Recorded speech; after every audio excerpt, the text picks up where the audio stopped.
Amém, irmãos. Então, hoje nós estaremos abordando o capítulo 22 de Atos. Vou pedir para o irmão Fernando, então, estar fazendo a leitura para a gente. Ok. Ora, Atos, capítulo 22. E assim nos diz: Homens, irmãos e pais, ouvi agora a minha defesa perante vós.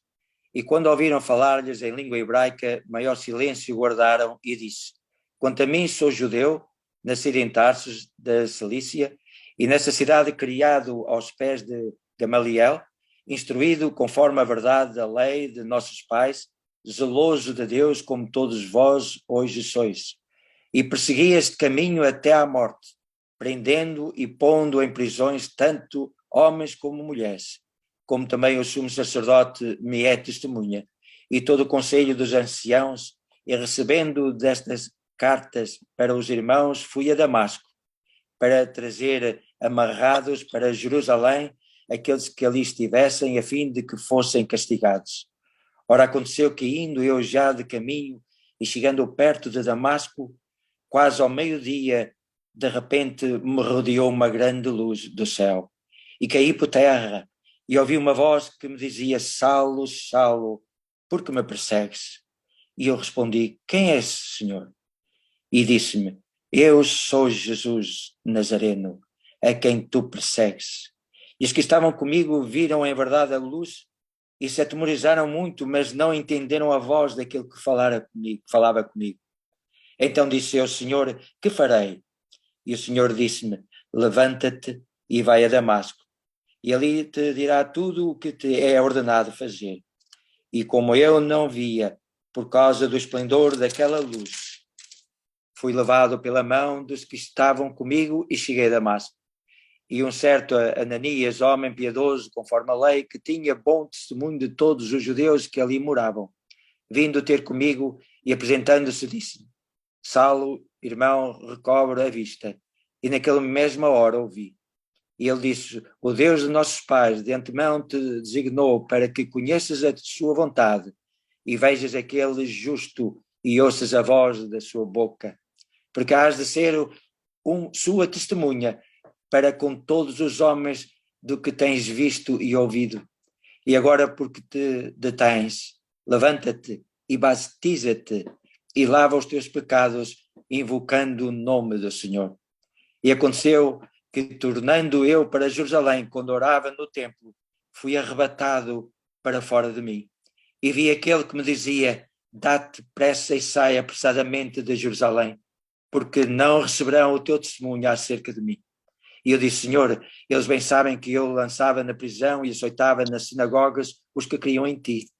E quando o sangue de Estevão, tua testemunha, se derramava, também eu estava presente e consentia na sua morte, e guardava as capas dos que o matavam.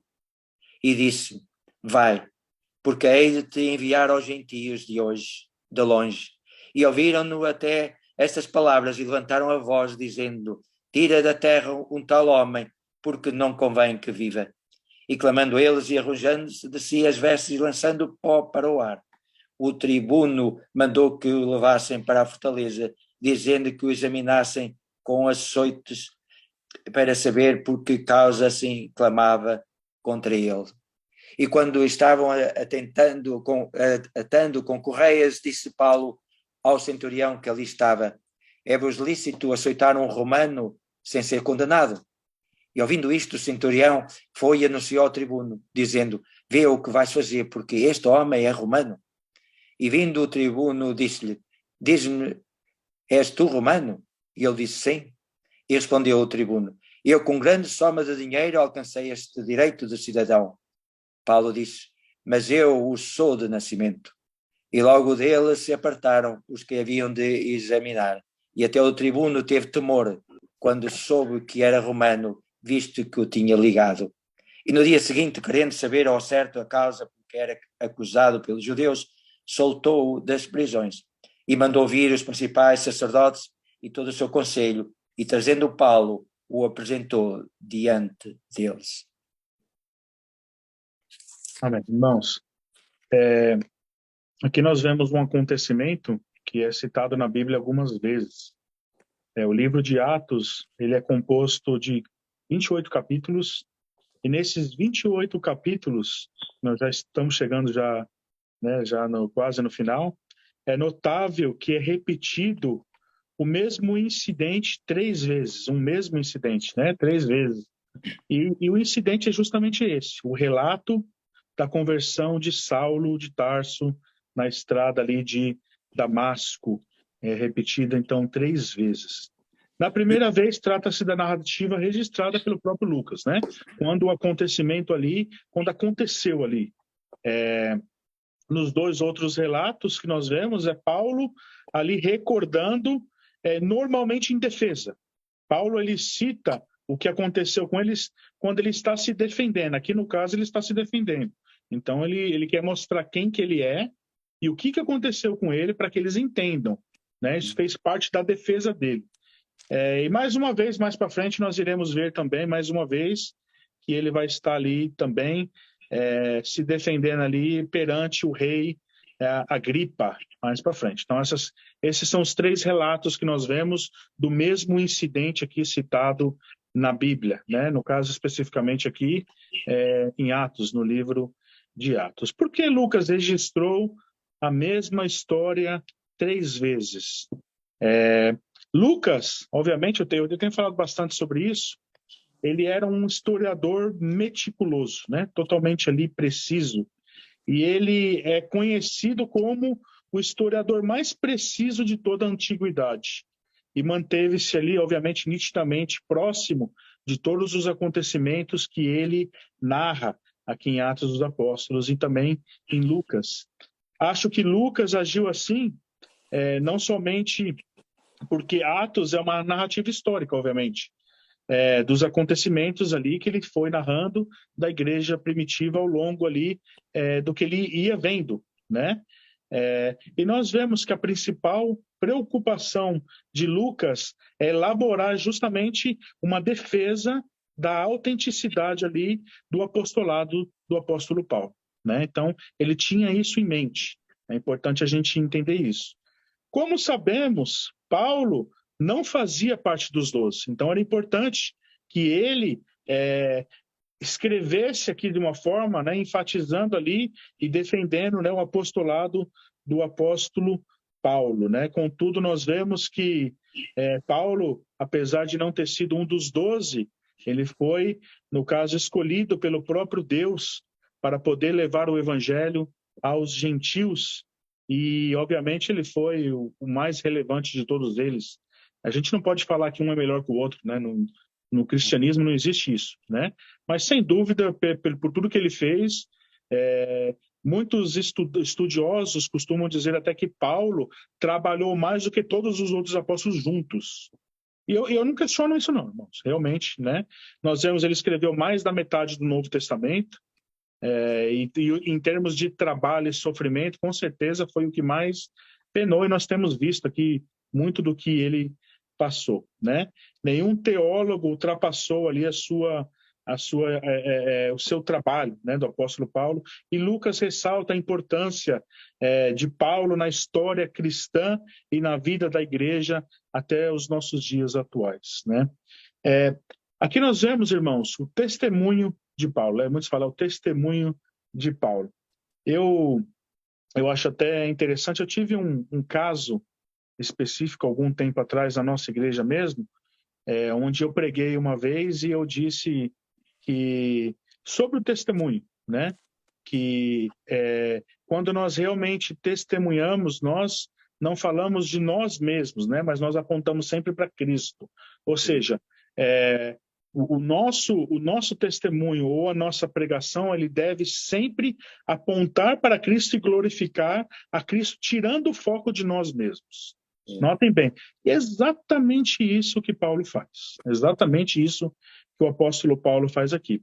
E eu lembro que eu fui questionado, né, por uma pessoa, teve uma grande confusão, dizendo que eu estava pregando heresia, porque eu falei isso. Aí eu falei assim, se eu estou pregando heresia, eu me retrato, né? Se eu pregar heresia, eu me retrato. Mas me mostra onde, então, que eu estou pregando heresia. Foi justamente isso, né? Você falou que você é contra o testemunho. Eu falei, não sou contra o testemunho. Você quer testemunhar? Testemunhe. Mas testemunhe de uma forma que a glória vai somente para Cristo. né? Não tem. Hoje nós vemos, irmãos, infelizmente, em muitas igrejas, o famoso testemunho, né? Porque é triste de ver. É as pessoas se exaltando, as pessoas indo lá na frente falando, eu ganhei o carro do ano, e os irmãos lá, aleluia, glória a Deus. Eu conquistei um novo trabalho, aleluia, glória a Deus. Isso para mim é testemunho, né? Isso só gera inveja nas pessoas, porque se um conseguiu um empregão, e aí o irmãozinho que está lá na igreja também não conseguiu o emprego, vai ficar com inveja, né? Essas coisas só causam inveja. Irmãos, eu sempre falo isso, é importante nós sempre entrarmos nessa questão, porque nós estamos analisando a palavra de Deus, analisando a Bíblia. Irmãos, nós estudamos todas as cartas de Paulo. Estamos em Atos agora, já caminhando para os últimos capítulos de Atos aqui. Vocês viram alguma vez aqui os apóstolos pregando um evangelho terreno, um evangelho que exalta o homem, ou um evangelho que busca os próprios interesses humanos? Não vemos, irmãos. Nós não vemos esse evangelho. Esse evangelho não existe. Esse evangelho, muitos hoje em dia acham que o evangelho é isso. É você receber coisas de Deus. Quanto mais você recebe, mais espiritual você é. Isso é contra a Bíblia, né? Eu estava pensando, inclusive, hoje sobre isso, né? Deus, ele permite que nós passamos por dificuldades, justamente porque faz parte também do nosso crescimento. Irmãos, o cristão, muito se é pregado hoje em dia que se você virou cristão, seus problemas acabaram. Isso é a maior mentira que existe. Você virou cristão, a batalha começa agora, né? Porque é uma vida de autonegação, é uma vida de buscar santidade, e esse processo, meus irmãos, é doloroso, é muito doloroso, não é fácil. E nós continuamos pela graça de Deus. Então, é por isso que nós vemos mensagens bíblicas nos incentivando e nos encorajando, dizendo a verdade para nós. E a verdade bíblica é que nós passaremos por aflições, nós seremos enviados para o matadouro, né? Negue-se a si mesmo, carregue a sua cruz. Nós temos feito ali a exposição do livro de Marcos, né? E às segundas-feiras aqui estudando, nós vemos isso na Bíblia toda, né? Então nós vemos essa questão do testemunho. Pense bem nisso, irmãos, porque isso é muito deturpado hoje em dia. Quando você e eu realmente testemunhamos, nós testemunhamos a Cristo. E nós vamos aqui analisar essa questão aqui de Paulo, e nós vamos ver que aqui ele aponta para Cristo. Em sua defesa aqui, não é normalmente o que Paulo faz.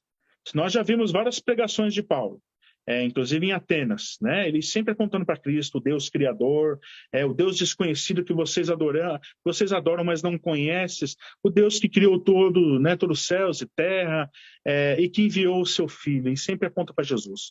Então ele sempre exalta Deus e aponta para o seu Filho. Sempre, irmãos, sempre. Não tem outra pregação. Nós vimos a primeira pregação de Pedro, a segunda pregação de Pedro. Todas as vezes que os discípulos, os apóstolos pregam, a mensagem é Cristo.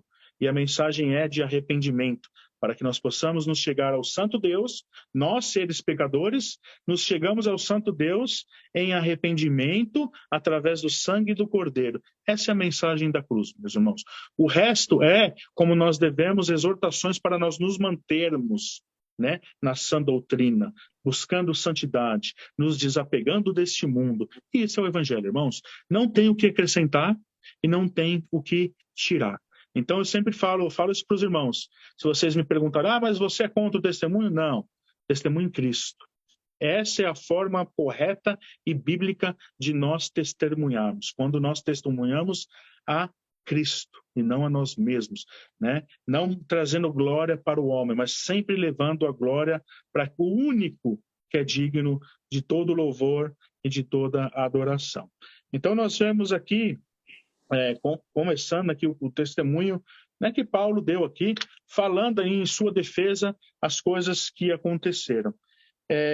No final do capítulo 21, como nós vimos na semana passada, Paulo estava ali perante um grupo judeu ali que estavam enfurecidos ali, e ele acenou ali com a mão para que eles fizessem ali silêncio após receber ali a permissão para ele poder se defender. E Paulo, então, ele fala, nós vemos ali em língua hebraica. e ali que se dirigia ali na própria língua, que eu já falei até que é um sinal de respeito. E Paulo começou ali as mesmas palavras que nós vemos que Estevão também usou alguns anos antes, quando se dirigiu ali à multidão, né? Se dirigindo a irmãos e pais, né? Ali chamando o povo de Israel ali de irmãos. E Paulo diz ali em sua defesa, mostrando para ele quem ele era, dizendo que ele era judeu. Ele diz aqui, ó, eu, né, sou judeu.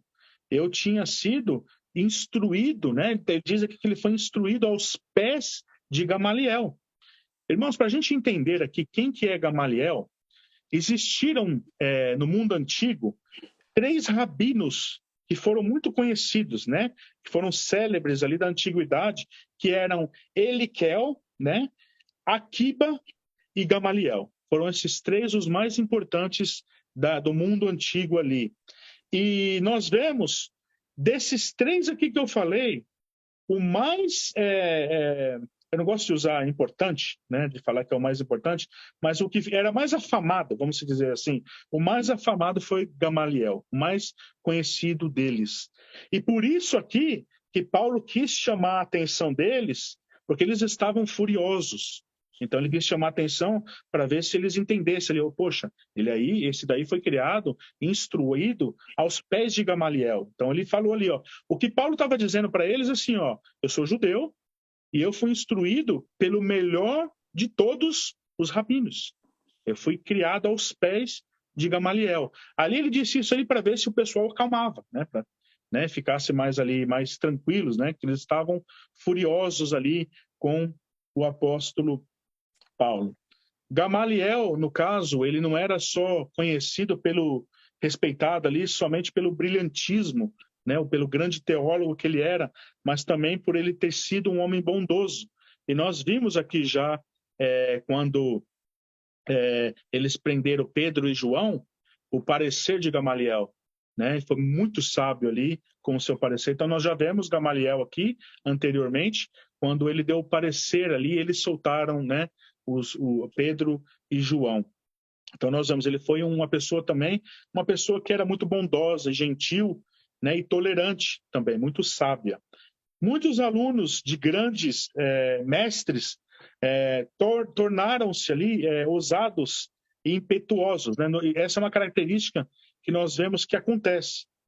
Cheios de conhecimento que eles aprenderam, obviamente, dos seus rabinos ali, eles procuravam ali impor a todos, né, os demais que eles encontravam. Saulo, então, ele não era diferente disso. Ele aprendeu de Gamaliel tal amor também da lei, o zelo, ele tinha paixão ali e em se livrar de qualquer um também que se discordasse dele.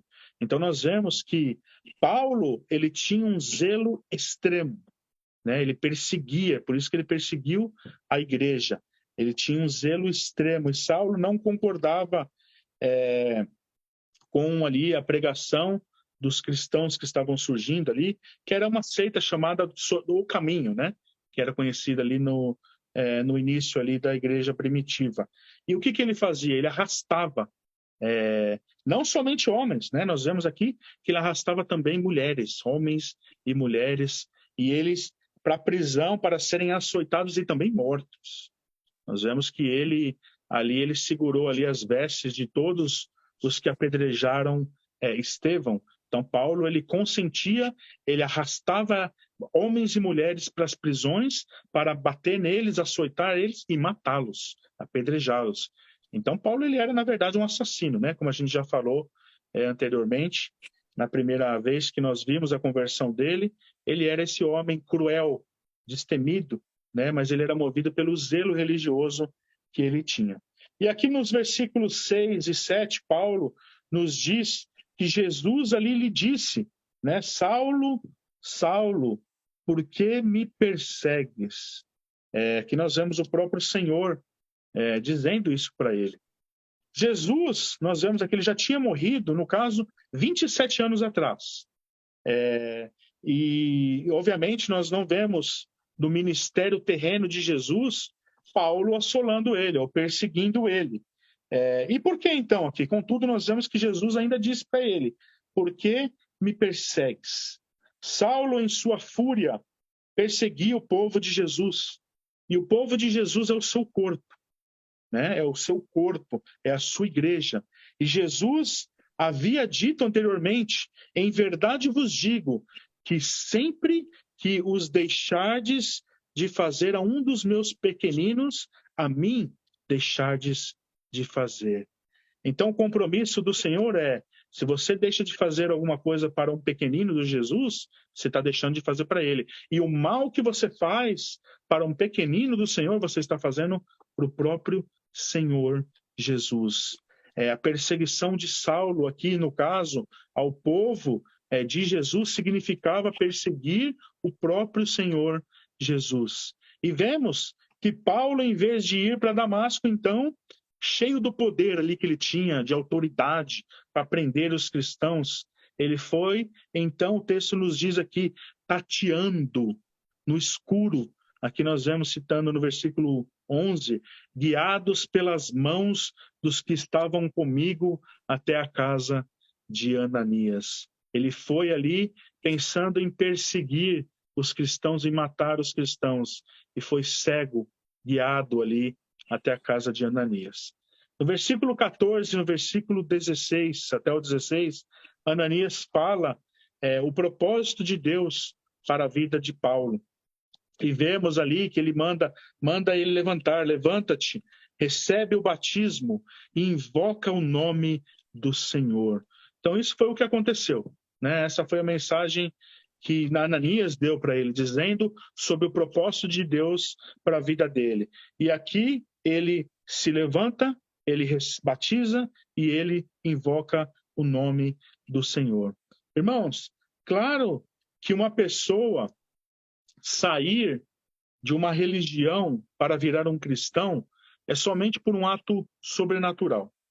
Deus, na verdade, ele tem que abrir o coração da pessoa, senão nada acontece. A gente já falou disso várias vezes, né? Nós acreditamos que tudo que acontece é pelo poder do Espírito Santo e não pelo que o homem faz. Os judeus, aqui, nós vemos, eles sempre tiveram a promessa de Deus. Sempre eles tiveram os profetas que profetizaram e sempre apontando ali para o Messias. E o que aconteceu quando o Messias chegou? Eles negaram o Messias. Então aqui não estamos nem falando de outra religião. Quando o Messias chegou, o Senhor Jesus veio, morreu, foi negado por eles e ressuscitou.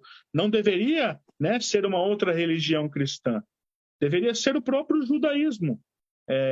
Porque só apenas se cumpriram as profecias. Mas o problema foi que eles não receberam o Messias que tinha sido profetizado em todo o Velho Testamento. E isso acontece também na religião dos nossos dias, né? Eu destaco a nossa religião, que é a religião evangélica. Eles não se apegam mais ao que a Bíblia diz. E esse foi o grande erro dos judeus da época do Senhor. Para que uma pessoa que está no meio evangélico, que está numa condição de ir numa igreja onde se prega heresias, e consequentemente essas pessoas estão seguindo heresias, coisas que são antibíblicas, para que elas saiam desse engano, é necessário que eles sejam tocados também por Deus. Nós vemos aqui da mesma forma como Deus fez com Paulo. Ele veio ali, ele era um judeu zeloso, mas ele não enxergava as coisas de Deus como elas eram. E Deus teve que trazer uma cegueira para ele, e teve que quebrar o coração dele para que ele pudesse enxergar. Irmãos, da mesma forma, eu estou falando da mesma religião, da mesma forma, obviamente que as pessoas lá fora também, mas da mesma forma eu vejo no meio evangélico hoje, eles estão cegos. E, biblicamente falando, eu tenho que falar a verdade, eles estão sob maldição, seguindo falsas doutrinas, segundo falsos mestres, né, o que Paulo nos diz, a Bíblia nos diz que estão sob maldição. E para que eles saiam dessa maldição que eles estão, é só por Deus, irmãos. O nosso dever como cristão é pregar, né? Nós devemos pregar, continuar falando a verdade, por mais que ela ofenda, por mais que ela machuque, por mais que as pessoas não gostem, e elas não gostavam também, olha aqui, ó. Paulo, eles sempre furiosos com Paulo. Por que Paulo apanhava em todo lugar que ele ia? É porque eles gostavam? Porque eles falavam para ele: irmãos, vocês vão receber a bênção, irmãos, vocês vão ter, não tinha carro na época, né? Vocês vão ter o burrinho do ano, né? O cavalo do ano, sei lá, né? Vocês vão ter o melhor aqui. Não era isso, não. Se ele falasse isso aí, eles iam amar ele, ia abraçar ele, ia beijar ele. É igual as pessoas fazem hoje. Eles recebem aquela promessa que massageia o ego e eles gostam do falso profeta. Por isso que eles gostam dos falsos profetas. Eles não gostam de quem fala a verdade. Da mesma forma que era naquela época, da mesma forma nós vemos nos dias de hoje. E é só por Deus, irmãos. Deus precisa quebrar o coração dos evangélicos, mas há necessidade de nós, irmãos, entendermos a situação que a igreja se encontra. Eu sempre falo que antigamente nós pregávamos para os católicos, né? Os evangélicos, nós somos, né, os evangélicos, cremos na Bíblia, então nós temos que pregar para o católico. Hoje, irmãos, nós temos que pregar para o evangélico. Devemos entender isso, né? Eles estão na escuridão. Nós devemos pregar a verdade. Muitos vão brigar com você, vão ficar com raiva.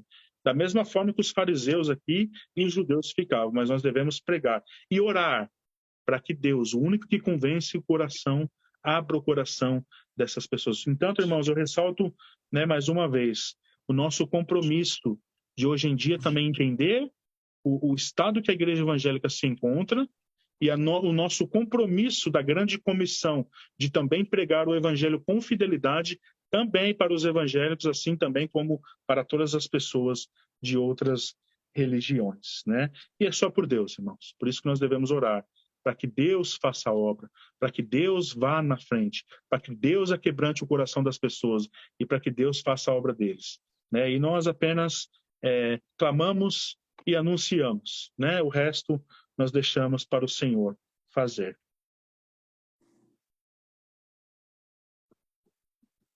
E aqui Paulo, após isso, nós vemos no versículo 17, tendo eu voltado aqui para Jerusalém, enquanto eu orava no templo, sobreveio, né, sobre ele, aqui nós vemos um êxtase, que é citado aqui. A palavra grega traduzida aqui como êxtase, no latim é traduzida como instoporamentos, que essa é a palavra, né, que quer dizer entopor mental. Encontramos essa mesma tradução, essa mesma fala em Pedro também, quando Pedro ali estava na casa de Cornélio e ele teve aquela visão dos lençóis vindos do céu. Também vemos o mesmo conceito que é encontrado em Apocalipse, quando o apóstolo João ali disse: achei-me em espírito no dia do Senhor, em Apocalipse 1:10. E Paulo disse que enquanto ele orava, o Senhor o colocou em êxtase, né? E aqui nesse transe, nós vemos que Paulo viu e ouviu novamente aqui o Senhor, né? E o Senhor disse para Paulo para que ele se apressasse e saísse logo aqui de Jerusalém, porque ele não seria ouvido ali e ele deveria ir para os gentios, para longe ali, para poder pregar para os gentios. E Paulo, o que Paulo fez? Né? Paulo fez exatamente o que Deus mandou. Ele partiu para ser testemunha de Cristo, né, e ser aí o apóstolo dos gentios. Os argumentos finais de Paulo, em sua defesa aqui nesse pseudo-tribunal, convenceu ali, nós vemos poucos. Na verdade, não menciona, né, convertidos, se é que houve, né, no caso, conversões aqui, porque a resposta da multidão nós vemos que foi dada a mesma que foi dada ali, no caso, para Estevão, né? Que foi alguns anos antes. Eles não receberam a defesa do apóstolo Paulo. Nós vemos aqui que o comandante também, que estava aqui, ficou bem confuso, obviamente, porque ele não entendia, ele falou em língua hebraica, e ele viu ali que o povo estava totalmente bravo com o apóstolo Paulo e não estava entendendo, então ele quis entender melhor a situação. Então Paulo, que já tinha suportado espancamentos, apedrejamentos, prisões ali, e ainda havia sido açoitado pelos judeus em outras ocasiões. Contudo, até agora nós vemos que Paulo nunca tinha sido submetido a uma forma romana de flagelação. Essa seria, no caso, né, a primeira vez. O açoitamento romano, no entanto, era extremamente cruel, né? A forma como eles açoitavam as pessoas com correias de couro, peças de metais ali que eram afixadas ali, né, nas suas pontas, e muitas vítimas que eram açoitadas ali, elas morriam, elas não suportavam. Muitas também ficavam com sequelas, com cicatrizes terríveis. Então, ali a forma de chicotamento, de flagelo ali dos romanos era terrível. Então, Paulo aqui iria passar pela primeira vez ali por essa tortura que o comandante ali defendia como meio para se chegar ali à verdade, porque ele queria saber da verdade. Então, eles iam pegar Paulo ali, amarrar o Paulo para poder começar a bater nele, né? E flagelar ele. E enquanto o preparavam ali para o açoitamento, nós vemos aqui que Paulo perguntou para o centurião: porventura é lícito açoitar um cidadão romano sem estar condenado?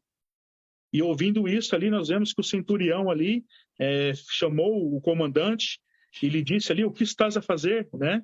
Porque esse homem é romano. Paulo era um cidadão romano. E vindo ali o comandante, nós vemos que ele perguntou a Paulo, né, perguntando: você é romano mesmo, Paulo? E ele disse: sou, né? Sou romano. E o comandante ficou muito surpreso. E é interessante o porquê que ele ficou aqui, no caso, surpreso. No caso, ele diz ali que pela cidadania romana dele, custou muito dinheiro para ele. E Paulo diz: no entanto, eu tenho por direito de nascimento. E é interessante isso, irmãos. Esse detalhe do apóstolo Paulo é muito interessante. Se nós pensarmos nos nossos dias, hoje é muito fácil, né? Você, quando nasce num lugar, automaticamente você pega a cidadania daquele país, né? No caso, com exceção da Inglaterra aqui, que se você nasce aqui de país estrangeiro, você tem que morar um tempo, né? 5 anos. Você não pega automaticamente. Mas, enfim, o natural é isso, de você nascer no lugar e você pegar a cidadania. Porém, não era assim em Roma. Roma, as coisas eram bem complicadas. Você ser um cidadão romano de Roma significava você realmente lhe fazer parte da elite. Você ser uma pessoa rica. Era um direito especial ali, concedido em grande parte ali, somente para ali a sociedade rica ali da época. A cidadania romana, ali no caso, ela podia ser concedida ali basicamente de 2 formas: através da realização de um serviço relevante para o Império Romano, ou, no caso, você comprando ela. Eram as 2 formas. Normalmente nós vemos que muitos soldados que se destacavam em guerras, eles conseguiam ter ali o direito à cidadania romana, ou quando eles prestavam algum serviço, né, para o Império de relevância, eles conseguiam a cidadania romana. Ou, no caso, irmãos, a única chance que a pessoa tinha de ter a cidadania romana era no din-din, era muito dinheiro. Note aqui que o próprio comandante aqui fala que para eu conseguir a cidadania romana me custou muito dinheiro. Por isso que ele ficou surpreso. Como assim, né? Esse judeu aí tem a cidadania romana, né? Nós não sabemos, né? Paulo aqui no caso, que visto que Paulo nasceu como cidadão romano, o que nós entendemos é que o pai ou o seu avô ganharam essa cidadania. E aí nós não sabemos ao certo, né? Talvez pode ter sido ali por ter comprado a cidadania. E, obviamente, se eles eram cidadãos ali, né, eles passaram isso para o apóstolo Paulo. Então, o que os estudiosos dizem, isso não tem fonte, né? Nós não sabemos ao certo, mas que possivelmente os avós e os pais de Paulo eram pessoas muito ricas. E isso, na verdade, irmãos, é uma coisa que dá para a gente ver por um simples fato, que Paulo estudava aos pés de Gamaliel, que era o maior teólogo da época. Para você estudar aos pés de Gamaliel, era também, ou você tinha que ser um judeu de extrema relevância, né, de famílias de sacerdotes, sumos sacerdotes, para você poder estudar com Gamaliel, ou você tinha que vir de uma família muito rica, judeu muito rico. Então, tudo indica que Paulo era uma pessoa, né, que os pais dele e os avós eram ricos porque colocaram ele para estudar aos pés de Gamaliel e também porque tinham cidadania romana. Então, o que nós entendemos é que quase certamente Paulo tinha essa cidadania romana justamente porque ele tinha pais e avós ricos. Então é um detalhe importante, né, para a gente pensar e refletir sobre a vida aqui do apóstolo Paulo. E duas coisas aqui, irmãos, estavam em jogo aqui. Primeiro, se alguém punisse um cidadão romano sem o devido processo legal, eu já até falei sobre isso também, ele poderia, né, sofrer ali, no caso, uma pena de morte. Se houvesse ali um flagelamento ali, no caso de Paulo, sem um julgamento, ele poderia até ser executado, quem fizesse isso com o apóstolo Paulo. Se um prisioneiro, durante seu julgamento também, um outro fato, ele alegasse falsamente também ser um cidadão romano, ele poderia ser condenado também à morte. Então, ou seja, se eu estivesse lá prestes a ser flagelado pelo Império Romano e eu alegasse que eu tivesse a cidadania romana e depois eles descobrissem que eu estava mentindo, eu era morto. Então, Paulo não poderia mentir aqui também. Então, era uma consequência muito severa para os que mentiam, dizendo que tinha cidadania romana, aqui no caso, né?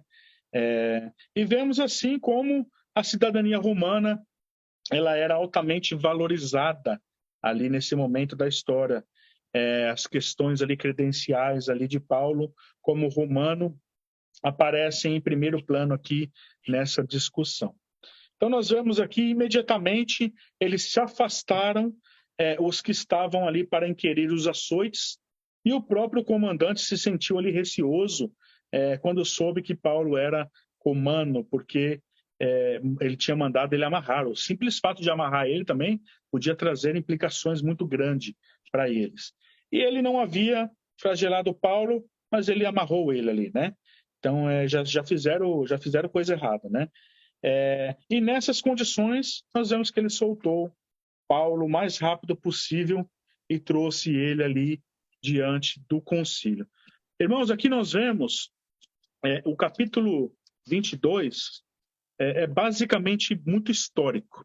Nós não vemos, né, muita coisa. Nós vamos ver no capítulo 23, quando nós vamos entrar Paulo perante o Sinédrio, aqui no caso, que aí ele vai fazer a defesa dele para os judeus aqui no caso, né? Então aqui é bem histórico.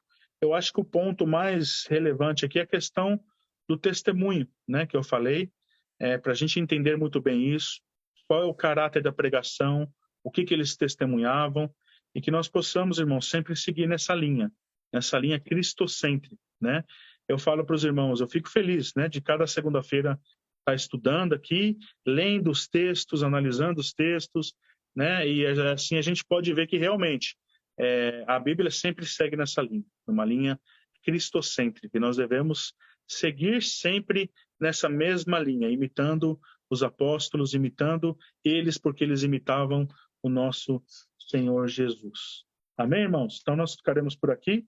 Hoje foi um pouco mais curto também, né? Não tem muita coisa, né? Ele é um pouco mais curto e ele não fala muita coisa também, né? Então a gente fica por aqui no capítulo 23, no 22. Na semana que vem nós abordaremos o capítulo 23, e aqui o 23 ele tem mais algumas coisinhas, né? Amém. Vou pedir então para o Charles terminar e eu vou fazer uma oração, então. Amém?